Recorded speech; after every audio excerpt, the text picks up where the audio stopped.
What's up? What's up? What's up, YouTube?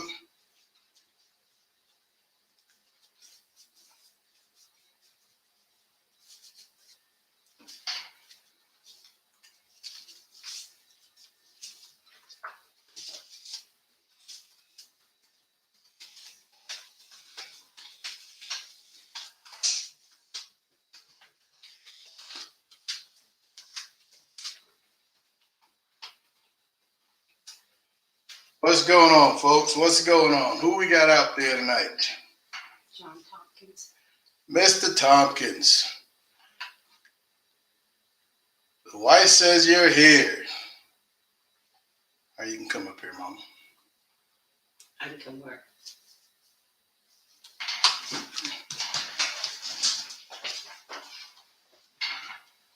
How's everybody doing this evening?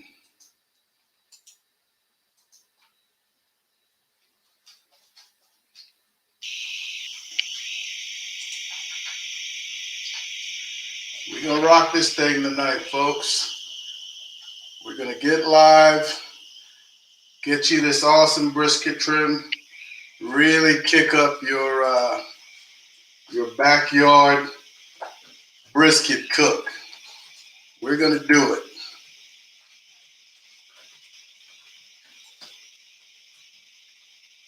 He's here. Mr. B, what's going on?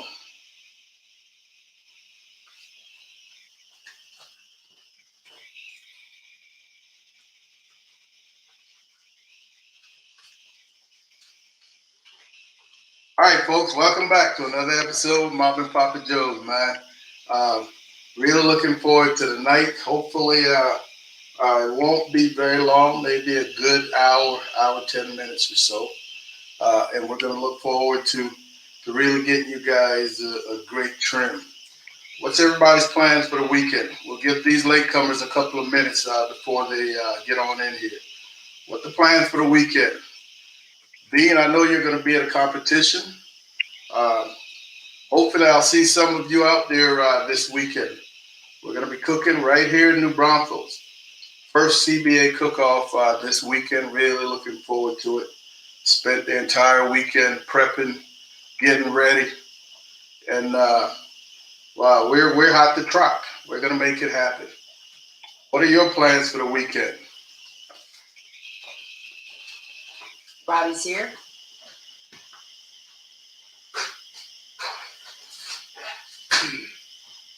We have some new folks. We have a sweet ninja girl. She's buying her husband a Traeger grill. Sweet ninja girl with the Traeger grill. That is awesome.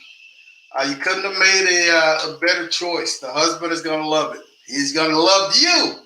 I know he already did, but he's going to love you special. That's the awesome gift. Mr. Roddy, how are you doing this evening? Thank you for checking in. I know I'm going to see you this weekend, tomorrow. Javon Coat. What's up, Mr. CJ? Javon, how are you doing, buddy?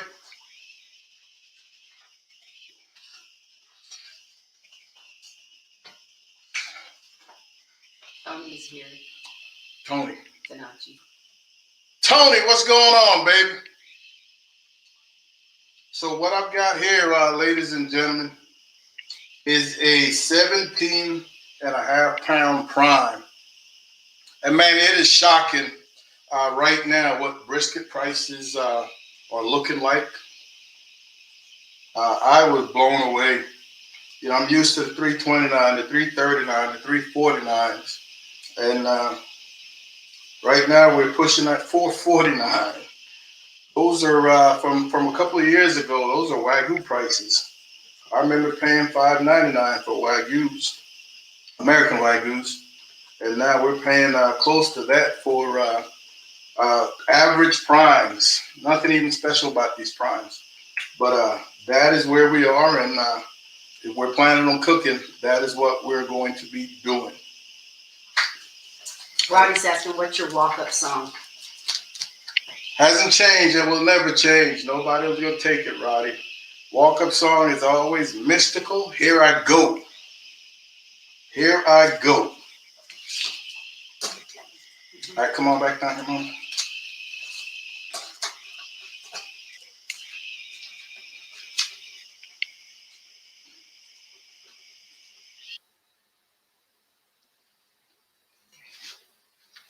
All right, so we're looking at this prime.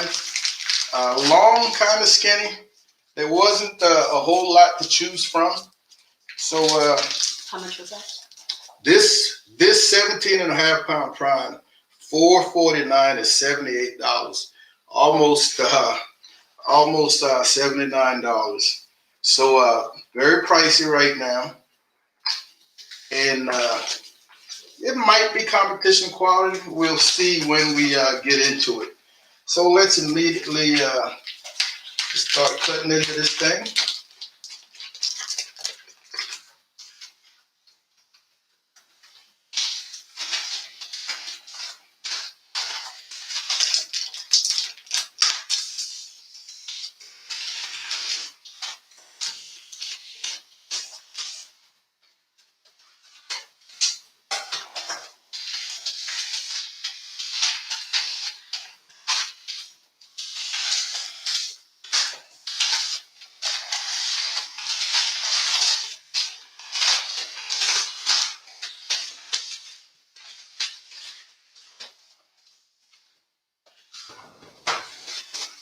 Get her dried off so we can get this thing going.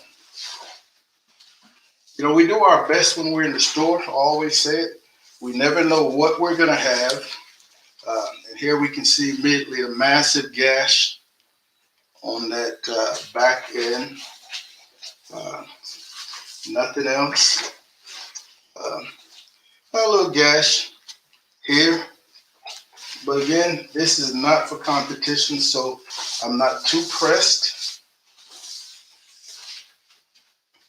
But I was saying, we do our best when we're in the store when it comes to selecting a brisket. But we never know what we have until we open that package.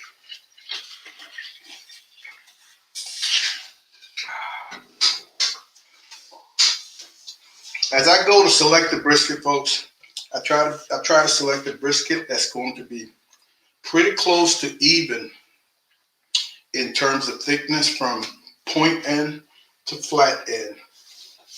I always want to make sure that I take a look at that flat edge, and I'm looking for some specks of white. I'm looking for some marbling showing. If I've got some marbling showing on this end flat slice cut, then I know I've got some decent marbling as we start moving up the brisket. I want to look for a brisket that's wide enough. That way I can really trim it and shape it to what I want. And of course, I want the thickest flat I can find.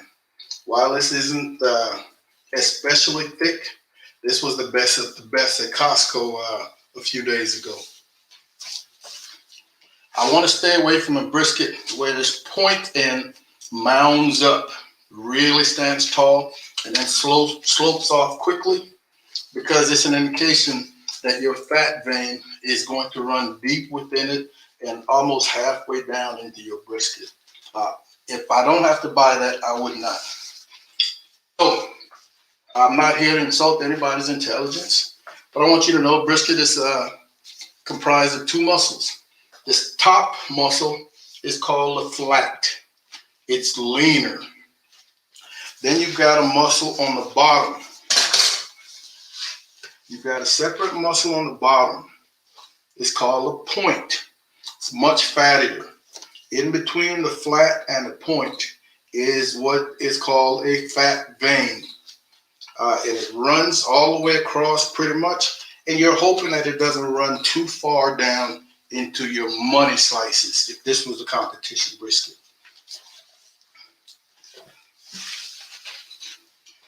Briskets are going to have what I call a fat pad. I've heard it referred to as a decal. That is a solid piece of fat. No matter how long you were to cook this, it would not render. It would not render.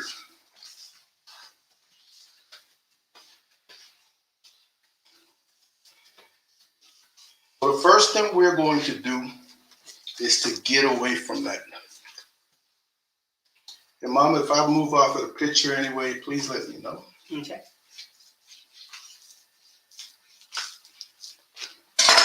Wrong knife.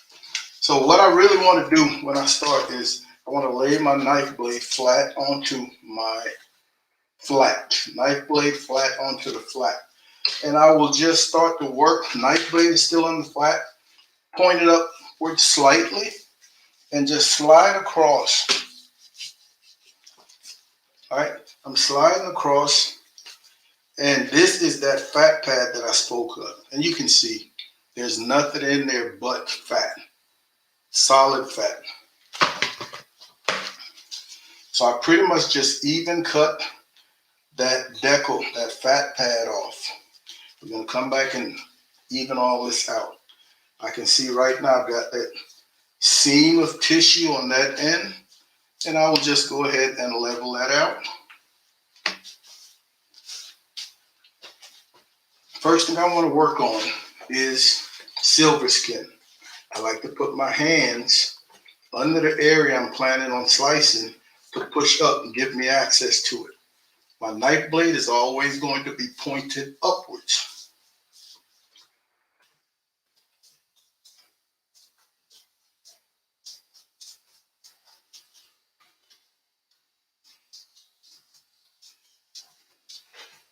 If you were to gouge into it, it wouldn't be the end of the world. But if you can avoid it, you definitely want to.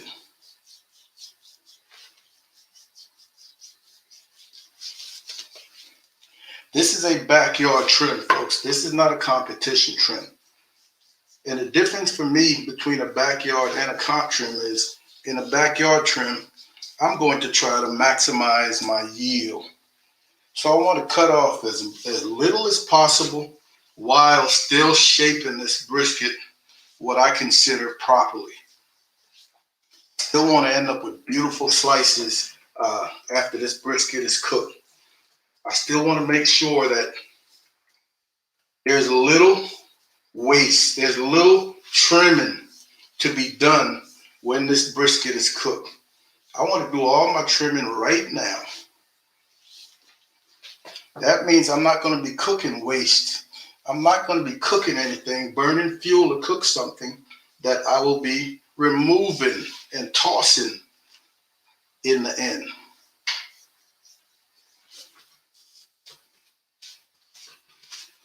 That's looking good. I'm going to rotate this and start working on this flat end. And again, knife blade always pointed upwards to make sure I don't cut into the meat. Ladies and gentlemen, I don't have any fancy knives. I can't drop names on knives. I don't even know the brand name of these knives. This one that I'm using is a slicing knife, not traditionally used for what I'm using it for, but it's become a part of my hand.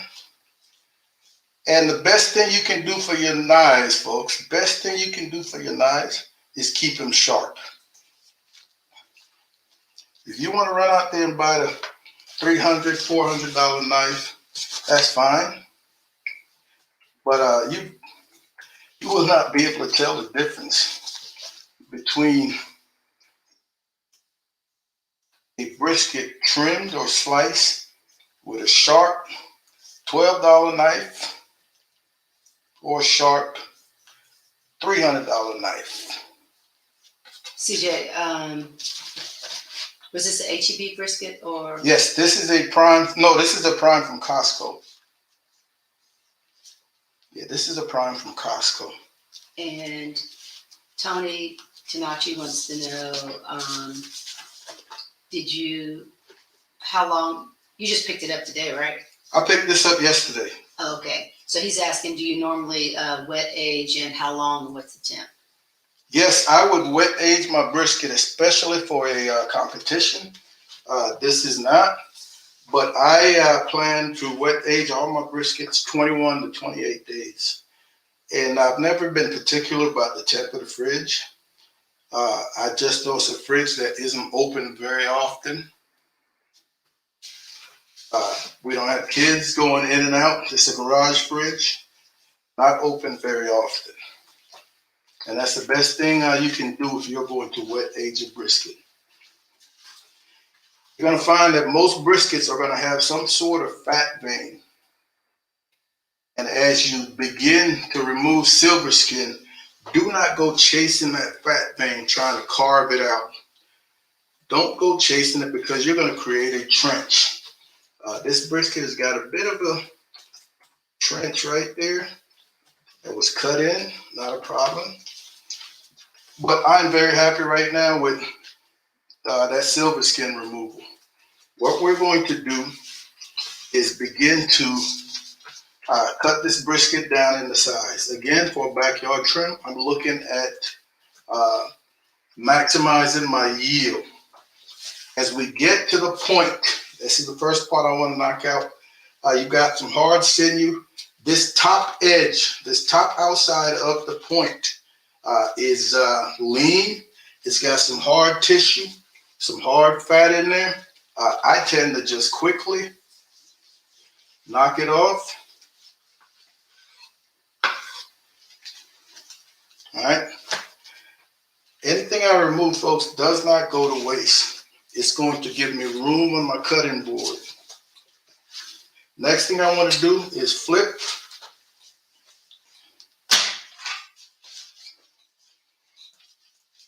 And this flap right here, this flap is also pretty lean and tends to dry out when cooked. So we're going to be looking at removing a bit of it so we can get to the marbling. There we go.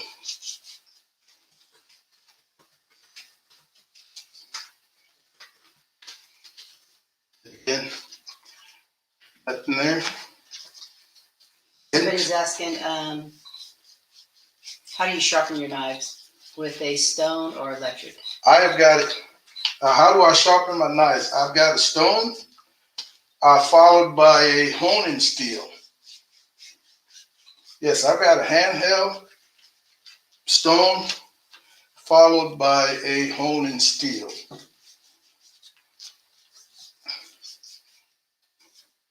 Again, we can afford to expose this point because of all the fat in it. It cooks well, really caramelizes, and the fats render. The tastiest part of the brisket as far as I'm concerned.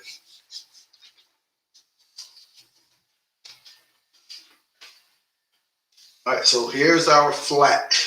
The point, remember I said two muscles, flat, point. This point runs from the top to about 2/3 of the way into or onto the flat. So point ends about here. This one, I don't know if you can see that little curve right there where the point ends, and then all this is fat. You're gonna have a thin end of the flat and a thick end.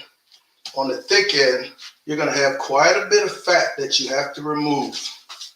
Again, good sharp knife. Good sharp knife. CJ Mary Walker, she wants to know, what does wet age mean? Sorry to ask, but I'm learning. Great question, Mary. You did say Mary, right? Mary. Mm-hmm. Yes, great question, Mary. Wet age.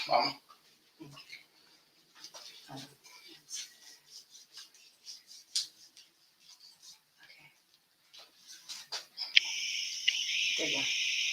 Wet aging, Mary, is simply keeping that brisket, when you return from the store, keeping that brisket in that original packaging. You're going to place it in a refrigerator that isn't open every day. So kids aren't running in and out getting juices and ices and anything else. And you just want to keep it there in that original packaging, makes it cool. And you're going to let it sit there in that original packaging. Some people wet age up to 60 days.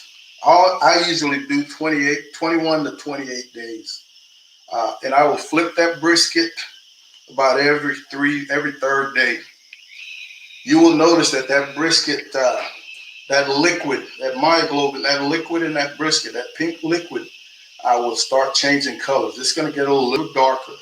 That's because the brisket is now beginning to sort of break down in its own juices.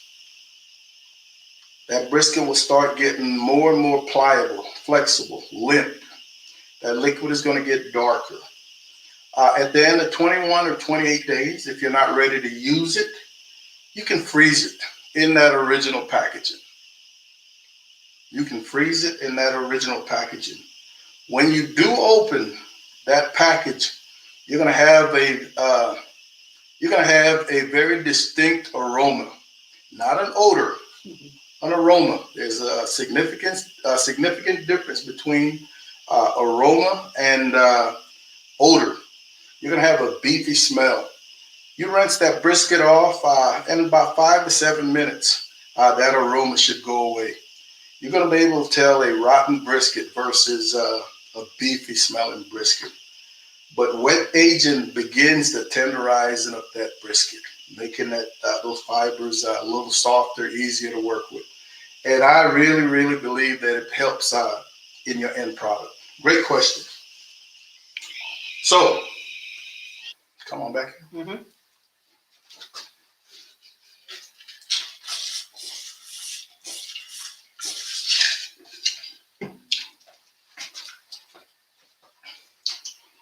So as we continue working on this fat, one of the things I want you to remember is you can make as many passes as you need to remove this. So don't be in a hurry and try to do it all in one slice, because that's when you make mistakes and end up gouging into this brisket, exposing the flat. Take your time. You can always remove more, all right, but you can't put it back if you remove too much. All right, we're gonna call it good for right there. John is asking, is the brisket cold to touch prior to trimming? John, great question. I had this brisket in the freezer for half an hour prior to pulling it out for trimming. So yes, the colder, the better. The colder, the better. All right, so Kemper's with us tonight. I'm happy with that. And guys, I don't know if you can tell the difference, but man, I've got a much more even brisket from point end to flat end. Much more even from point to flat. And all I really removed are the less desirable parts. So we can see the fat vein separating the flat and the point. We can also see this line of hard tissue. As I begin to shape this brisket into what I want my slices to look like, right, I want to visualize, I can see the grain, the direction the grain is running. So I don't want to remove too much from the sides. Again, I'm trying to maximize yield. I don't want to remove too much from the sides, but every time I remove from the sides, I want to cut with the grain as much as possible. So if I'm going to be cutting on this side, I want to cut a little bit with the grain in terms of shaping. You've got a floppy end, thin end, and you've got a thick end, side. Floppy side, thick side. All right. So remember those words. Make multiple passes. You can always remove more, but you can't put it back. So check and make sure everything is out in the open, nothing is tucked under. And the first thing I want to do is just knock off a little bit of this thin end that's going to dry and really not be pleasant eating. Every time I make a cut on the exterior of this brisket, I'm going to have my knife blade turn outside. So I'm going to have my knife canted just slightly outside. I don't want it inside. I don't want it straight up and down. I'm going to turn it just canted outside. It's going to make it much easier and much more effective when I round off this brisket in the end. So I'm cutting off small to start. Good sharp knife. And I can still see where I can cut off a little more as I begin working on the shape of this brisket.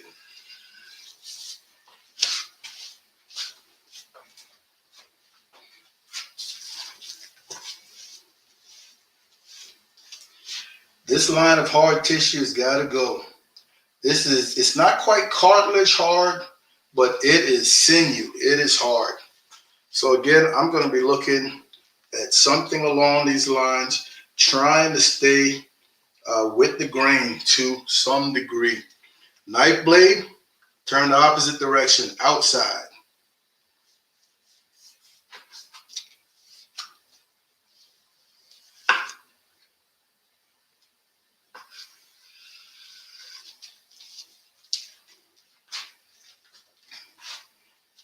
And again, you're going to have the gray brown that's from the steam wash at the processing plant. It's not an indication of rotting or anything along those lines. All right, that's a nice clean cut. I like that. There's much more of that fat pad. I'm going to take off a little bit more.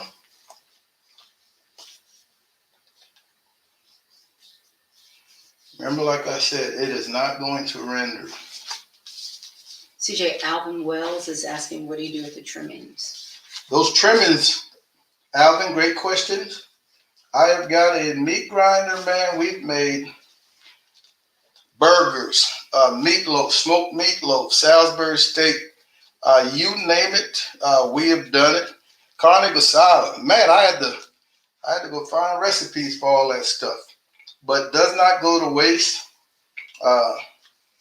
We often throw some to our pooch, so he is always in the mix when it comes to brisket trimming. I have yet to make any type of sausage. I've looked at some sausage videos, man, and sausage looks like work. So yet to make sausage. All right, so right now I'm really liking what we've got. I'm gonna come back here and clean up this point end just a bit. A little more of that sinew line that ran all up here, still here. So this is gonna go, knife turn outside.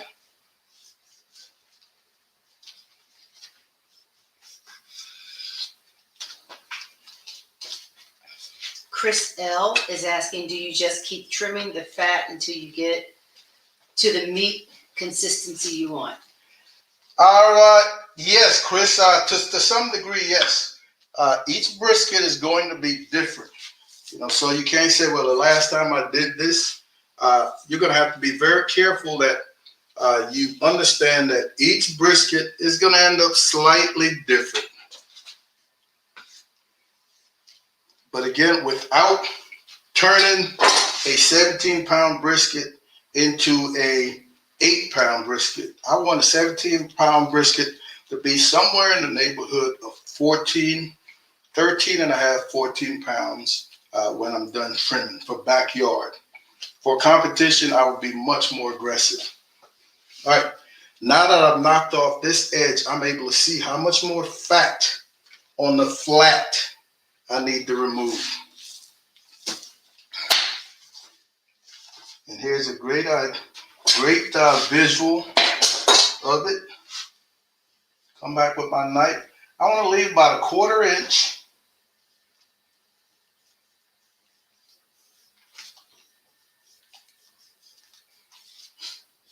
All right, about a 1/4 inch on there.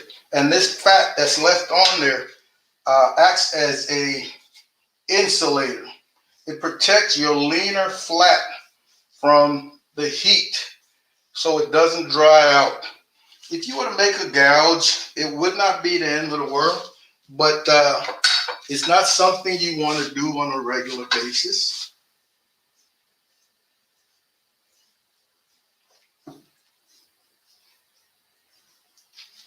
All right. And again, this is point. It can, you want You want this fat removed from the point to really caramelize and render. CJ, push the brisket up a little bit. There you go. So I'm gonna come back now and just work on just rounding off these edges just a hair.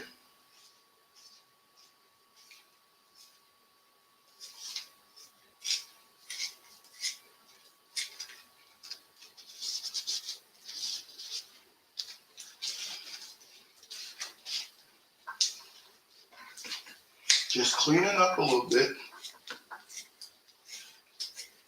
And you will hear me speak of round edges as I begin to work on them.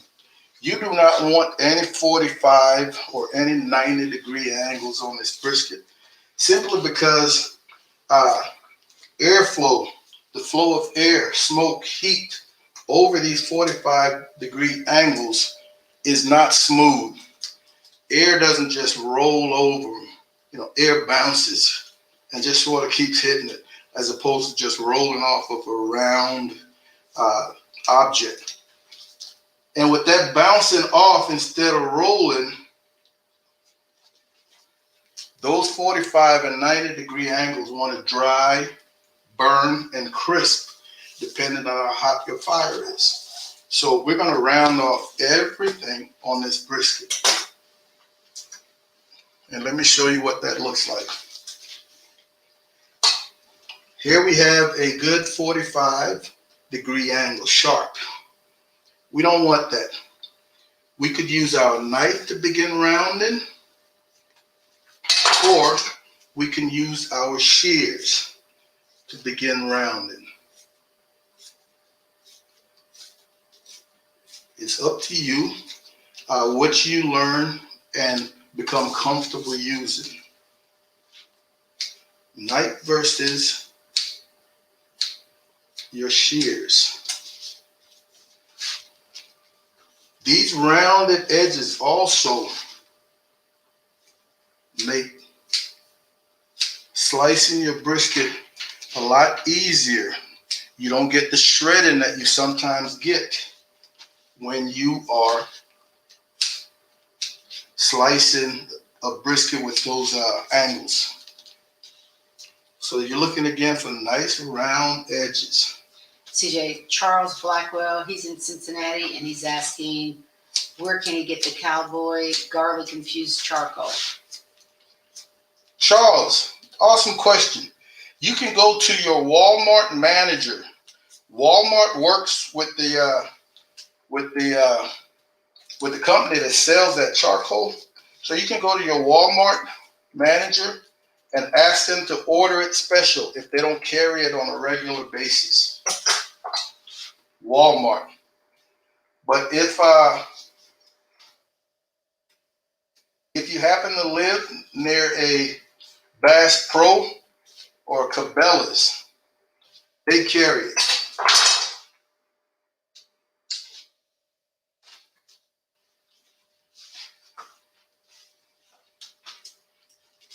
Again, just rounding off, working on rounding off.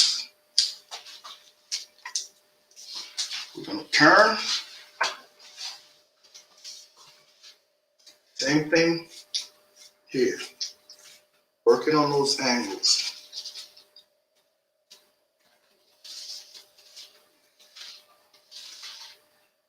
Remember, no 45, no 90s.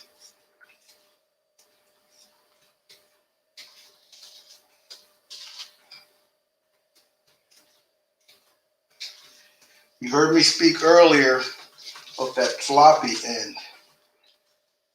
Guys, when you have an end this floppy, do not remove any fat from it.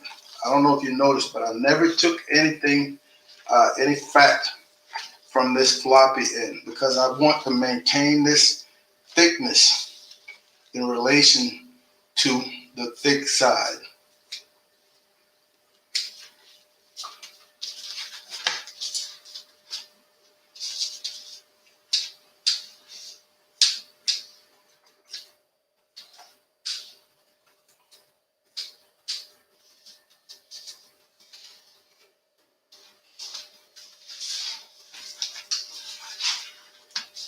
All right, we're looking good.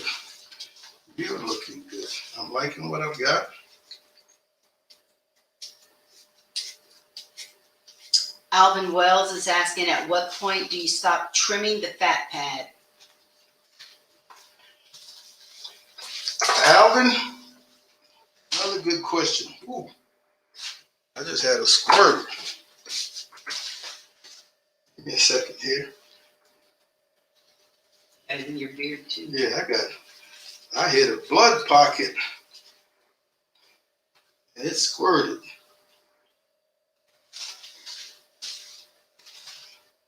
Put it right there.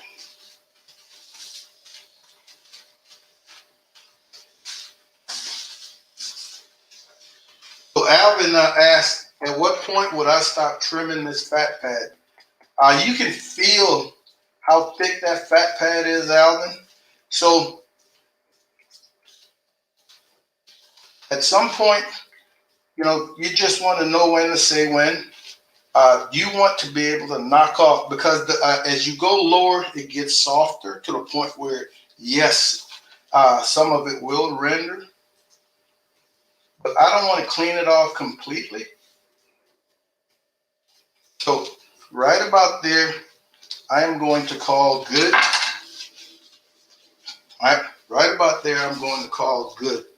I'm continuing to check, make sure I'm nicely rounded.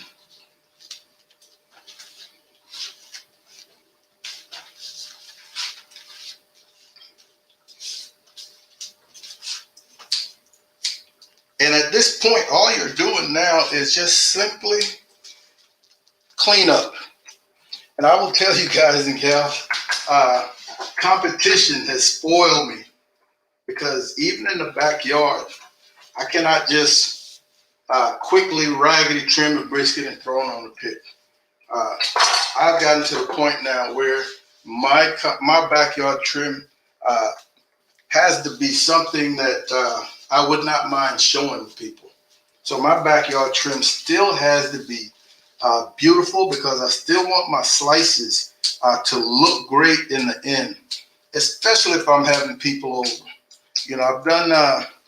I've been the cook for a lot of our fantasy football drafts, and when my boys are showing up, 10, 12, 14 of my boys are showing up, I still want to impress them. They know what I do, but they don't see it in person often, so I still want to make sure that what I'm giving them is going to be the best. So my backyard trim is quite as detailed as my competition trim. So at this point, I will not have any problem calling this good. All right. We've got this flat end.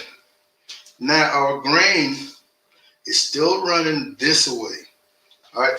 So what a lot of people would do is, when this brisket is finished cooking, they would be slicing 100% against the grain. Again, here's our grain, right, in line with this point, this tip. A lot of people would just be slicing 100% against the grain. I am not one of those people. I get this brisket tender enough to the point where I might go 75, 80% against the grain. So I will be slicing in this manner as opposed to this manner. All right, that's me. But again, it will be your preference. If you start trying to go 100% against the grain, it really distorts the length of your slices, because your slices now get longer. Here you're looking at 10, 11-inch slice, all right, as opposed to this, which will give you probably an 8-inch slice. But again, it's not that big a deal. It's just a personal preference. So I am going to mark this brisket. I'm going to remove that tip, and this mark will be where my first slice is going to come from. Knife blade again, turn outside. All right, and man, we can see some marbling in there. So not the worst brisket. I'm also going to round this.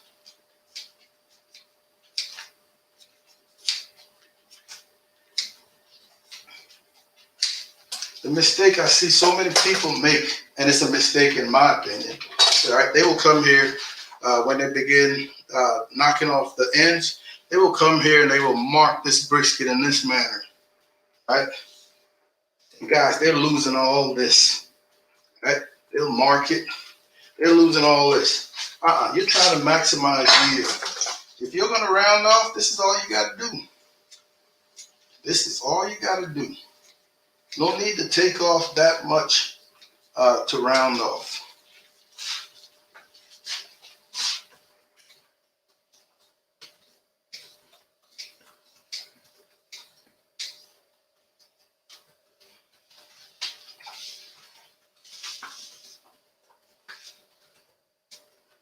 And then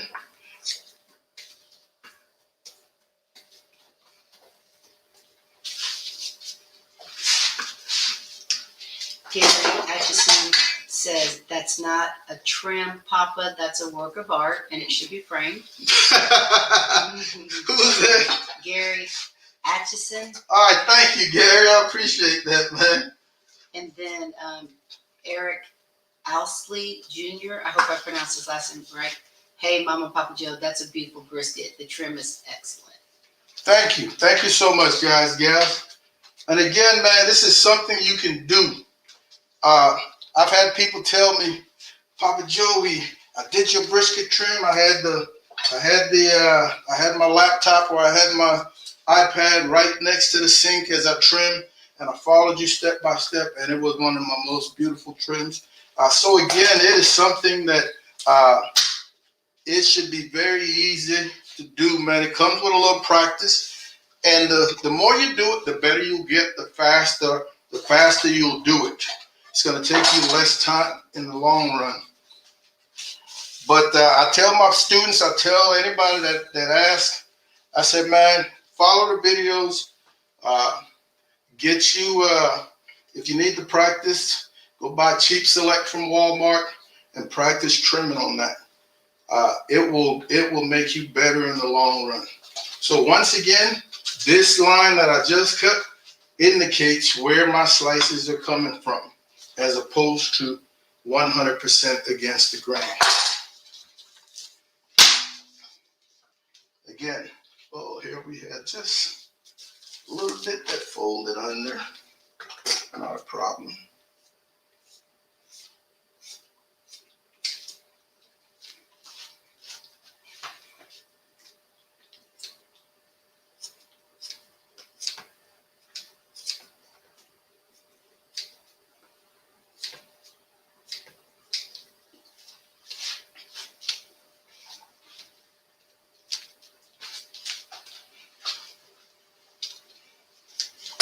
So there we are, folks. I don't think I need to do anything else. And this couldn't do, you get something like this. If this really bothered you, this gash that's here, then you could go ahead and clean it out, shave it out. But I'm not going to. I'm just going to pack it in and leave it as is. And I think we're going to be fine. Super Barbecue says, is it me or does that brisket resemble Papa Joe's beard? Let me ask a question. How many of you out there have heard of something called meat glue? And it usually takes, when I ask questions, I've got to remind myself that there's a delay. How many of you have heard of meat glue?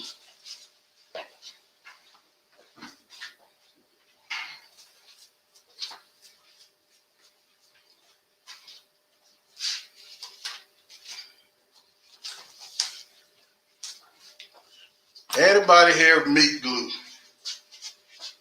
But meat glue is a protein derived from, of course, meat. It's an extract, comes in the form of a powder. Cameras on you. Say again? Cameras on. I'm just turning cameras on you.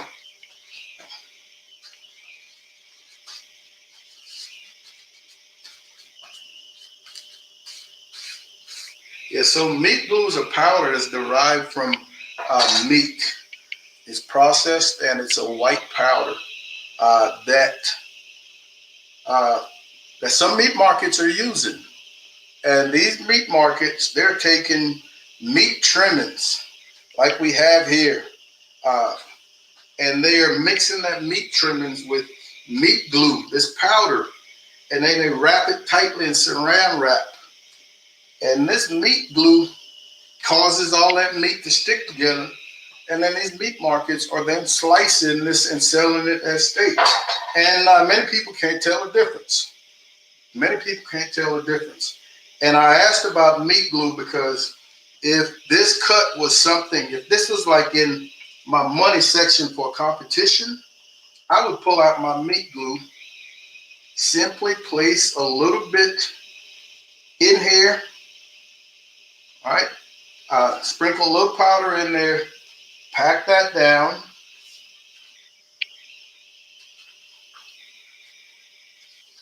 Oh, actually, I've got the wrong camera as I'm trying to show this. Oh, okay. Let me see. All right, so, well, let's switch cameras, Mama.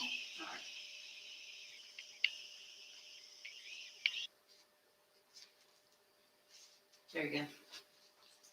So as I was saying, I would take that powder, uh, sprinkle a little bit of that powder in there, and then close this back up.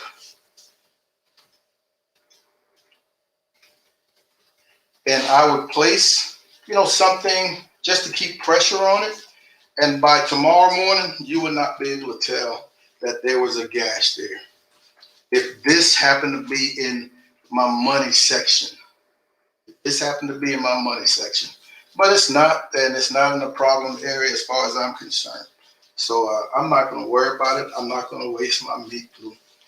Meat glue is something you can find on Amazon. It's nice to have around the house. If you're a competition cook, it's important to have around the house. Where can you get the meat glue from? Meat glue can be ordered on Amazon. That's where I get mine from. It comes in like 3-ounce packages, but it does not require a whole lot. It does not require a whole lot. What are we sipping on tonight? I'm drinking Tito's and orange juice. Folks, I'm going to grab my scale. I want to see how much trimmings we got. Again, maximizing yield. I'm going to guess 3 pounds.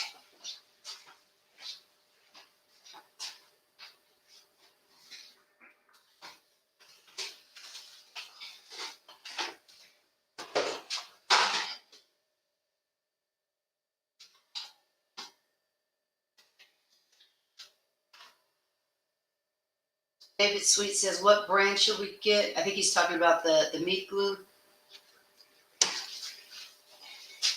David, I'm not sure that brand matters, man. I think they're all the same thing, just different different makers, so different names.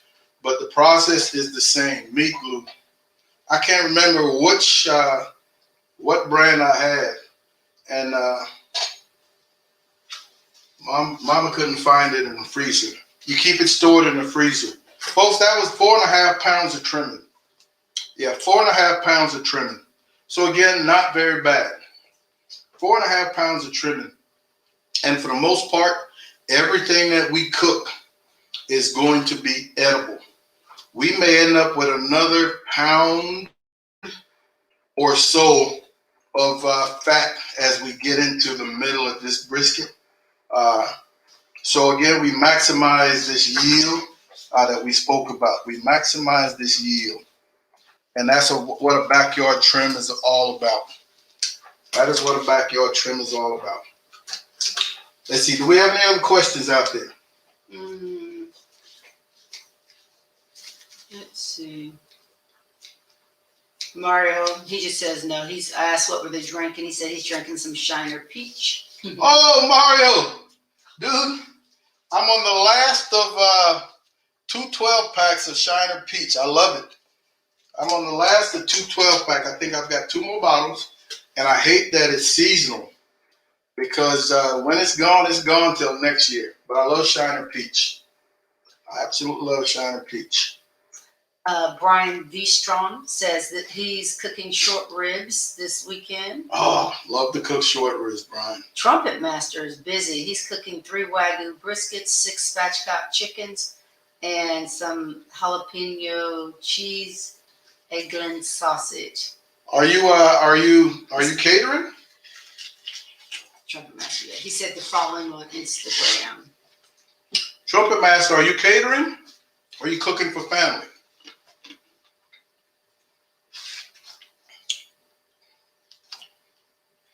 So, folks, we ended up with about 4.5 pounds of trimmings, and that's the weight of my container as well. So, not very bad, and I really like the way this is going to cook. And I think with this brisket, I'm gonna give. Let me ask another question.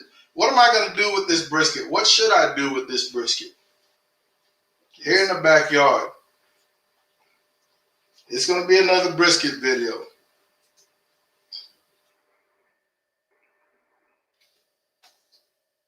Let me see if anybody can guess where I'm thinking. Switch cameras.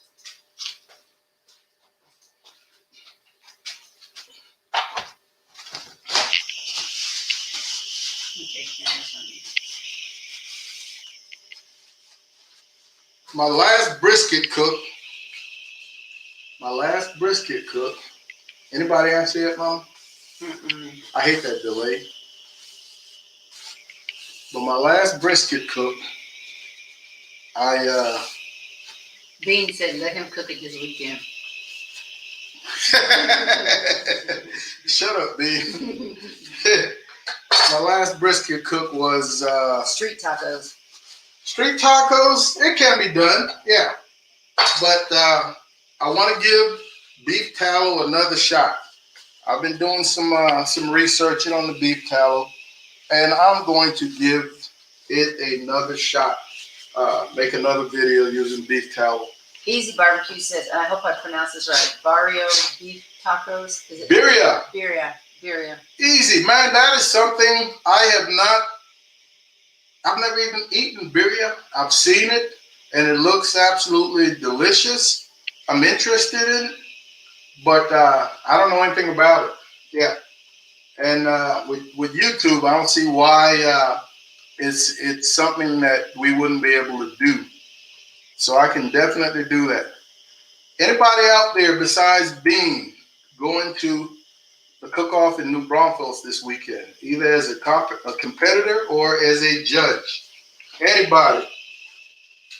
I'm really looking forward to putting some names to these faces, or some faces to these names, whichever it is.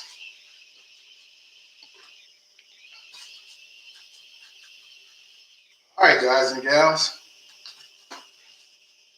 We got my Lakers coming on in a couple of 10 minutes or so, 15 minutes or so. Shirley. Hey, Charlie. He says he's going to try the beef tallow brisket next weekend. Okay, awesome. Amon Clayman is with us. He's cooking in New Braunfels this weekend, James. James, I will see you there, brother man. I will see you there. Good luck. I know you banged, you were reserve grand champ at your last CBA or your first CBA. So that is awesome. Mario Rio said we should do brisket enchiladas. I've never made enchiladas. All right, so when I start looking at Mexican dishes I'm comfortable making, I'm comfortable now with beef cheek barbacoa. I've done arroz con pollo, but I've done carne asada, I've done carnitas, but those are some of the basic stuff. As we start getting into fancy Mexican stuff, I'm lost. But there isn't a recipe I can't follow. And that's what YouTube is all about, man. Yeah, YouTube really allows you to research and then go do it yourself. So I wouldn't have any problems with that. Somebody just said we should do brisket stuffed baked potatoes. Oh, fully loaded baked potatoes, brisket, love that. Yeah, that's easy enough. That's easy enough. But once this brisket is cooked, and I plan on making a much better beef tallow brisket than I did the last time. The mistake I made the last time, I think, I put too much beef tallow and then wrapped in butcher paper, meat side down, and all that tallow pooled and destroyed my bark. Uh, so we'll do a better video in the next few days. Amen. James said that Eddie said that the cook-off was full. What is full? 75 teams? 100 teams? Somebody said, Bobby, did I tell you Bobby was here? She said brisket, mac and cheese. That is something, Bobby, I'm interested in. Brisket, mac and cheese. I love that idea. I've never made it, but I've done lobster mac and cheese. I've done pork butt mac and cheese. So brisket should not be a problem. Yeah, brisket should not be a problem. That is awesome.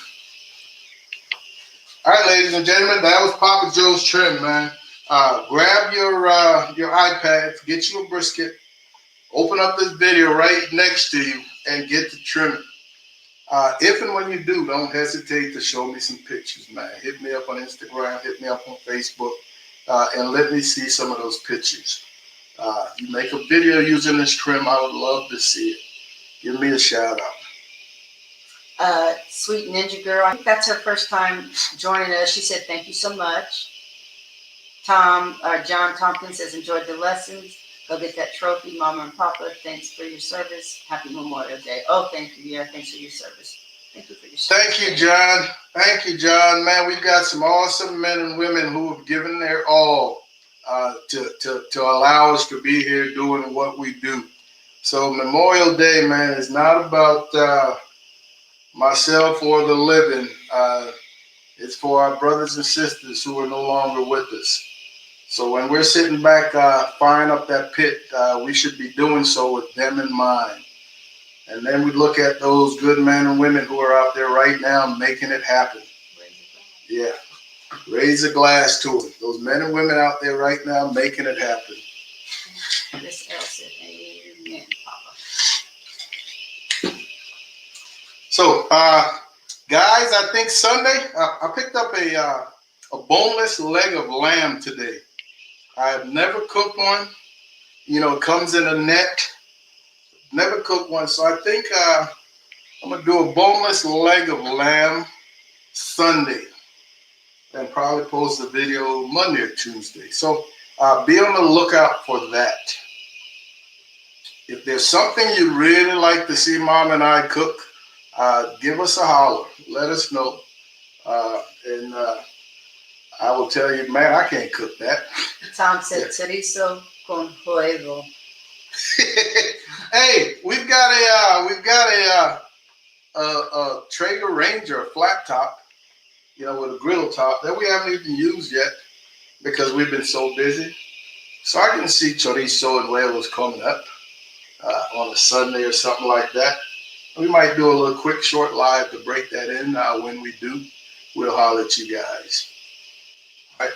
Want everybody to enjoy the evening. Thank you for hanging out with Mom and Papa Joe's, man. Be safe. You guys be safe. Enjoy the long weekend. Get the smoking. Y'all take care. And we will see you when we see you. Any last minute questions, Mama?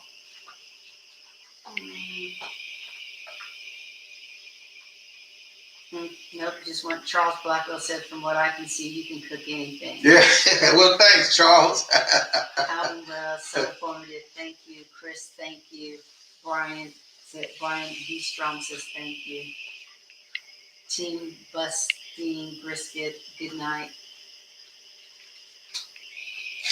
Be safe, folks. Okay, good night. There we go. And